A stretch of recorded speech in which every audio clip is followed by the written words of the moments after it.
Here, Mubarak has left power, but his once loyal army generals are still in power, left holding the reins. Today, they've pledged free elections to form a civilian government, but they haven't said when.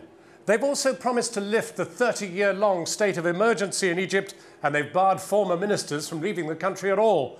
The big question remains tonight, will they deliver the change the protesters are demanding? Our international editor, Lindsey Hilsum, reports now from what was the epicenter of the protest movement. They sang patriotic songs as they marched into Tahrir Square for the big clean-up. Brooms and mops, the new weapons of the revolution. New slogans too.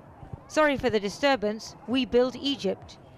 The word had gone out yesterday night.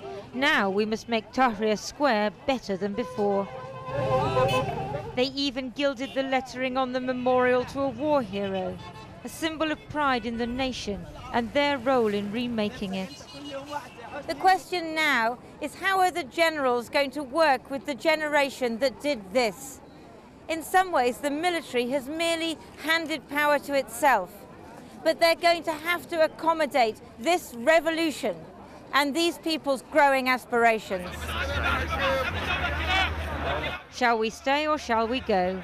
Arguments between those who would remain and the protest organisers, who say they'll go but return every Friday to press their requests, including a transition to democracy and an end to emergency law. Yeah. Did you win?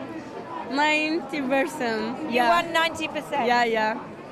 There is still some steps, but the most huge step has gone away. And do you think that you'll be back here every Friday then? If the army did respond to our requests, yes. Today's army statement may have delivered some of those requests, asserting there would be democratic elections, as well as reassuring Egypt's allies that they'll preserve the peace treaty with Israel. The key man is Field Marshal Tantawi, head of the Higher Military Council, who, Channel 4 News learnt today, played a critical role in persuading his former boss to step down. Field Marshal Tantawi met him for a couple of hours, maybe 3 hours, and they had a little discussion. At the end of the day, at the end of that discussion, Tantawi convinced President Mubarak to step down, and he did that after that, yeah. Why did he wait until then? President Mubarak was convinced to stay until September by his assistants and maybe his son. And he was listening to them and at the time, and he believed at the time he has to do that. But when things came differently and people went everywhere, not only in Tahrir Square, up to presidential palace where he is, I think when the discussion came from Field Marshal Tantawi, and advising him that it's about the right time to do that for everybody, for him and for the country. I think he listened to that. On the square, they love the army. They're saviours, they're heroes. It's the corrupt old civilian government they hate. Today, Egypt's new rulers placed several former ministers under house arrest and banned others from leaving the country.